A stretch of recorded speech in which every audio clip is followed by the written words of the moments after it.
اعوذ باللہ من الشیطان الرجیم بسم اللہ الرحمن الرحیم الحمد للہ رب العالمین الصلاۃ والسلام علی رسولہ الکریم وعلی اہل بیتہ الطیبین الطاہرین المعصومین اللہم صلی علی محمد وآل محمد۔ خداوند متعال کا شکر ہے، اس نے حسین ابن علی کے ایام کو درک کرنے کی توفیق عطا فرمائی، اس کے اندر حسین کا غم منانے کی توفیق عطا فرمائی، حسین کی عزا سے متعلق رسومات منانے کی توفیق عطا فرمائی۔ اور جہاں یہ ماہ محرم آتا ہے وہیں مختلف قسم کے اشکالات، مختلف قسم کے سوالات ہیں جو جوانوں کے ذہن میں ڈالے جاتے ہیں اور اس میں ان کو پھنسانے کی کوشش کی جاتی ہے۔ انہی میں ایک بہت اہم ترین سوال جو کیا جاتا ہے جوانوں سے وہ یہ ہے کہ یہ بتائیں کہ یہ جو آپ علم و تابوت کو چومتے ہیں، جو ان تبرکات حسینیہ کو چومتے ہیں، ان کی کوئی شرعی حیثیت ہے؟ ان کو خدا نے کچھ سمجھا ہے جو آپ سمجھ رہے ہیں؟ تو اس طریقے سے ان کے سامنے سوال کو پیش کیا جاتا ہے اور ارادہ کیا کہ اس ویڈیو میں اس سوال کے جواب کو آپ کے سامنے پیش کروں تاکہ جو ہے وہ جب ہمارے جوان مختلف یونیورسٹیز، کالج، آفیسز میں ان کے سامنے یہ سوالات آئیں تو ان کے پاس جواب موجود ہوں۔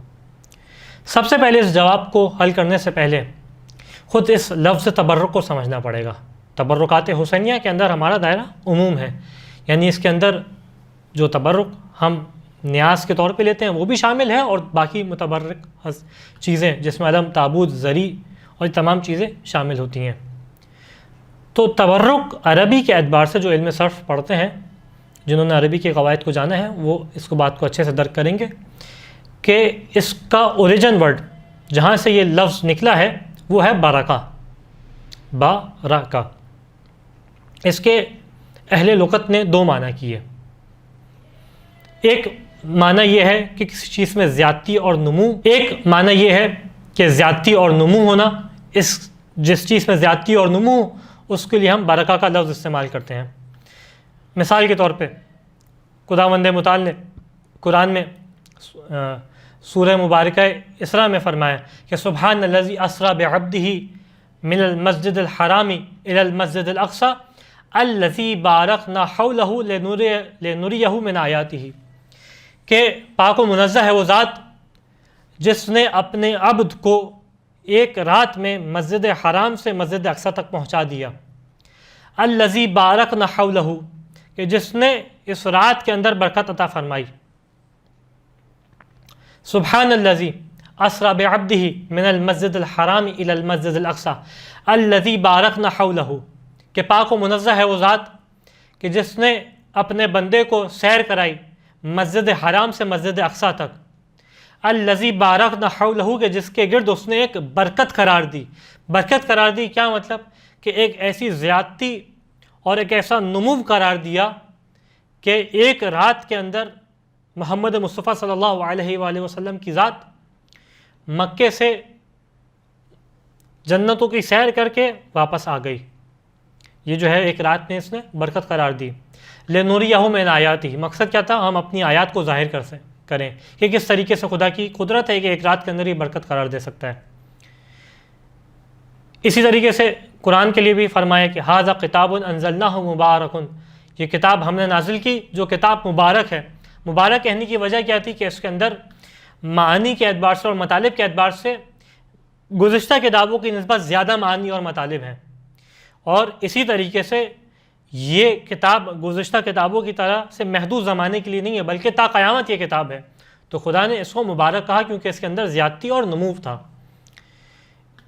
اسی طریقے سے ایک دوسرا معنی بھی ہے، وہ کیا ہے؟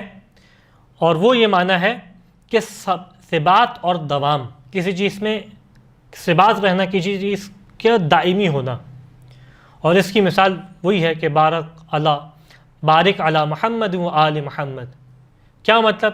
کہ وہ برکتیں اور وہ شرافت اور وہ کرامت جو آل محمد کو اے خدا تو نے عطا کیا ہے اس کو دوام عطا فرما، اس کو ہمیشہ قائم و دائم رکھ۔ یہ اس طریقے سے اس کا معنی کیا۔ اچھا، یہ تو وہ معنی تھے جو اس کے لغوی معنی ہیں۔ اصطلاحی معنی کیا ہے اس کا؟ اصطلاحی معنی یہ ہے کہ طلب الخیر الالہی فی الشیء، کسی بھی شے کے اندر خدا سے خیر طلب کرنا، یعنی وہ خیر جو جس کی نسبت خدا کی جانب ہو وہ کسی شے کے اندر ایجاد ہو جائے، اس کو ہم کہتے ہیں برکت۔ اب لہٰذا یہ برکت کا مفہوم بہت وسیع ہو جاتا ہے، کیونکہ مختلف اشیاء ہیں جس کے اندر ہم خدا سے خیر طلب کرتے ہیں جن کے ذریعے سے۔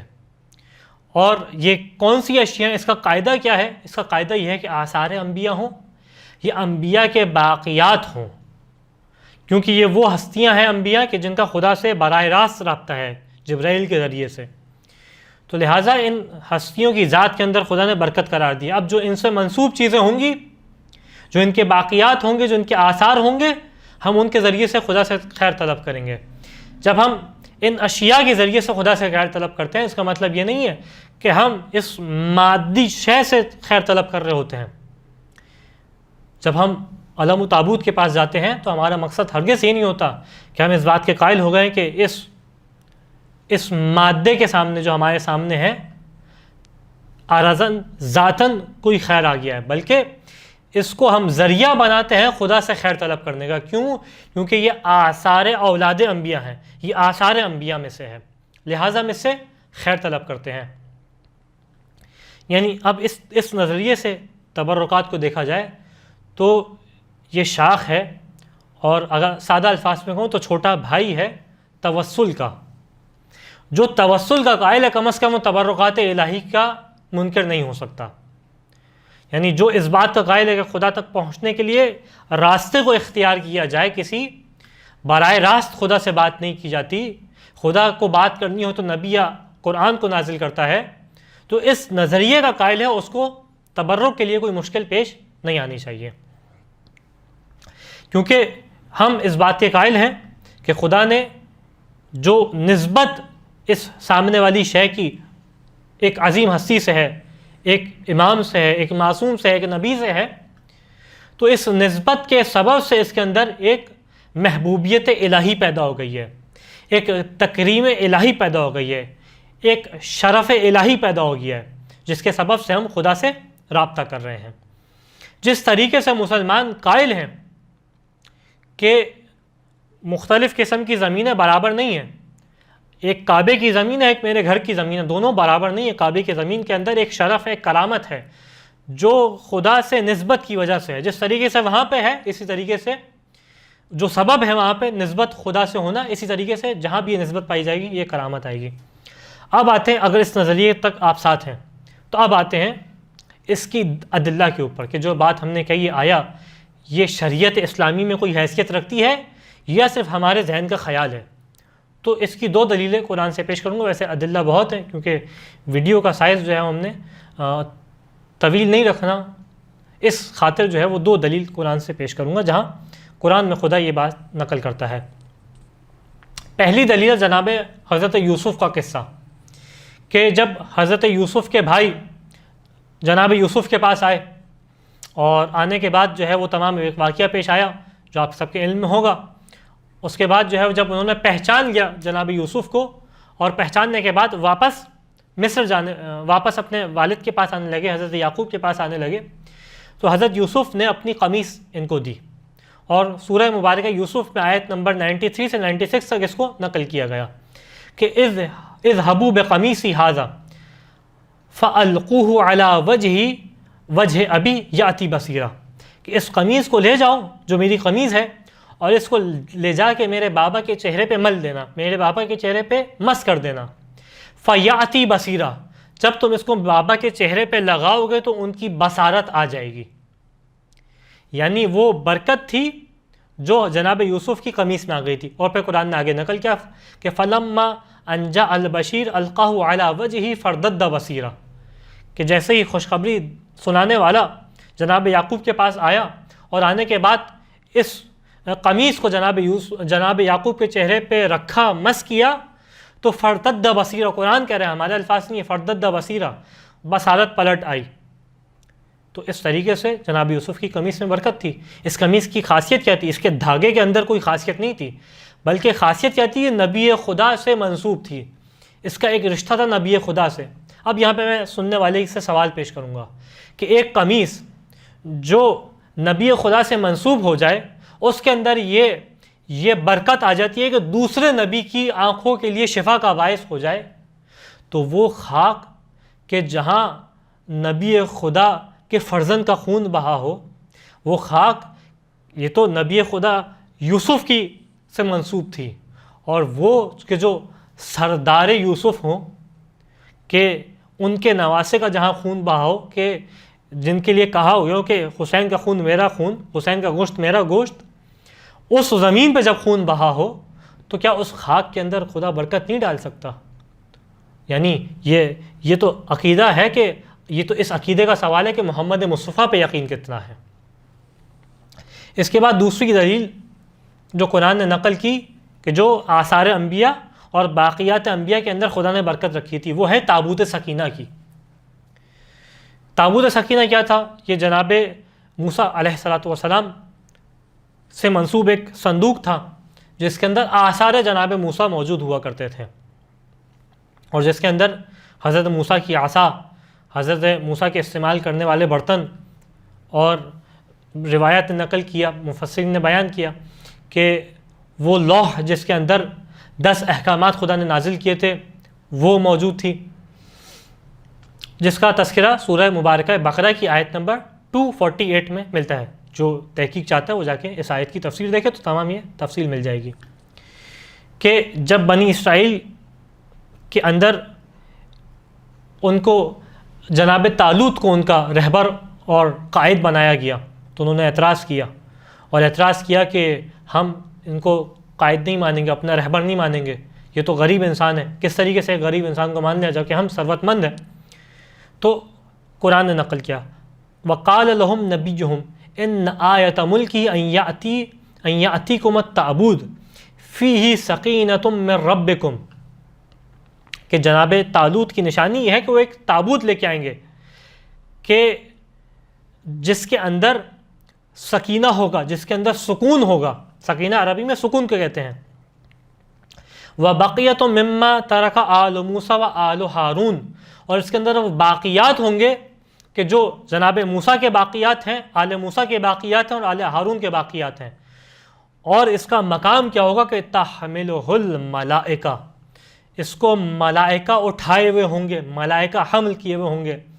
ان فی ذالک لآیات لکم ان کنتم مؤمنون، اور اس کے اندر خدا کی نشانیاں ہیں، لیکن یہ نشانیاں تمہیں کب سمجھ میں آئیں گی؟ اگر تم ایمان لانے والے ہو۔ لہٰذا اس کے بعد جو ہے وہ تابوت جناب بنی اسرائیل کے ساتھ رہتا تھا۔ مفسرین نے بیان کیا، اور جب بھی کسی جنگ میں جانا ہوتا تھا تو اس تابوت کی برکت یہ تھی کہ انہیں ساتھ لے کے جاتے تھے اس تابوت کو، اور ان کو جنگ میں فتح و کامیابی ملتی تھی اس تابوت کے سبب سے۔ جب تک یہ جنگ فوج میں رہتا تھا، فوج کے اوپر بے چینی طاری نہیں ہوتی تھی، بلکہ ایک پرسکون کیفیت ہوتی تھی، اور پرملال کیفیت سے یہ لوگ بچے رہتے تھے۔ اور روایات بیان کرتی ہیں، تفسیر بیان کرتی ہے کہ اس طریقے سے تابوت جو ہے وہ بنی اسرائیل سے چھن گیا، واپس جناب طالوت کے ذریعے سے، جیسے یہ آیت نے نقل کیا، واپس ان کو ملا۔ لیکن اہم ترین نقطہ جو یہاں پہ ہے، وہ جو اس تابوت کی اہمیت کے اوپر دلیل بنتا ہے، وہ کیا ہے؟ تحملہ الملائکہ، کہ اس کو ملائکہ اٹھائے ہوئے ہوں گے، یعنی اس کی عظمت ہے، اس کی برکت ہے۔ اس کی اہمیت کیا ہے تابوت کی؟ آیا اس لوہے میں کوئی اہمیت آ گئی ہے؟ اس کے اندر موجود لکڑی کے اندر اہمیت ہے؟ نہیں، لوہے میں اہمیت نہیں ہے، اندر موجود لکڑی میں اہمیت نہیں ہے۔ اہمیت کس چیز میں ہے؟ اہمیت اس چیز میں ہے کہ اس کا ایک رشتہ ہے نبی خدا کے ساتھ، ایک نبی خدا کے ساتھ اس کی ایک نسبت ہے، جس کی وجہ سے اس کے اندر اہمیت آ گئی ہے۔ تو اب میں سننے والوں کے سامنے ایک سوال پیش کروں گا کہ جب آثار جناب موسیٰ ہوں، اور آثار آل موسیٰ ہوں، اور آثار آل ہارون ہوں، اس کے اندر خدا برکت عنایت فرما سکتا ہے، ایسی برکت عطا فرما سکتا ہے کہ جس کے سبب سے یہ اس تابوت کے اندر خدا کہے کہ سکون ہو، اس تابوت کے اندر ایسی برکت ہو کہ اسے ملائکہ اٹھا کے پھریں۔ جب اس طریقے سے ہو سکتا ہے تو وہ جگہ، وہ مکان کہ جو منسوب ہے محمد مصطفیٰ سے، جس کا تعلق محمد مصطفیٰ سے ہے، اس کے اندر برکت نہیں آ سکتی کیا؟ یہ تو پھر میں کہوں گا یہ تو آپ کا عقیدہ ہے جناب رسول خدا ختمی مرتبت کے لیے، کہ ان کو آپ کس نگاہ سے دیکھتے ہیں۔ اسی طریقے سے قرآن میں اور بھی مختلف ادلہ ہیں جو بیان کرتے ہیں اہمیت کو متبرکات کی، آثار انبیاء کی، باقیات انبیاء کی، جس کی طرف اشارہ کروں جا کے اب وقت نہیں ہے کہ تمام ادلہ کو پیش کیا جا سکے۔ سورہ مبارکہ کہف میں کی تلاوت کیجئے تو اس کے اندر جناب اصحاب کہف کے واقعے کو پڑھیں، وہاں پہ بھی آپ کو اندازہ ہوگا، اور تفسیر کو دیکھیں کس طریقے سے دلیل بنتی ہے باقیات اور آثار انبیاء کے اوپر۔ خداوند متعال سے دعا ہے کہ ہمیں ان آثار انبیاء سے، ان باقیات انبیاء سے توسل کرنے کی توفیق عطا فرما، ان کے ذریعے سے خدا تک پہنچنے کی توفیق عطا فرما۔ جو مومن پریشان حال ہے ان باقیات کے ذریعے سے ان کی پریشانی کو دور فرما۔ وآخر الدعوانا الحمد للہ رب العالمین۔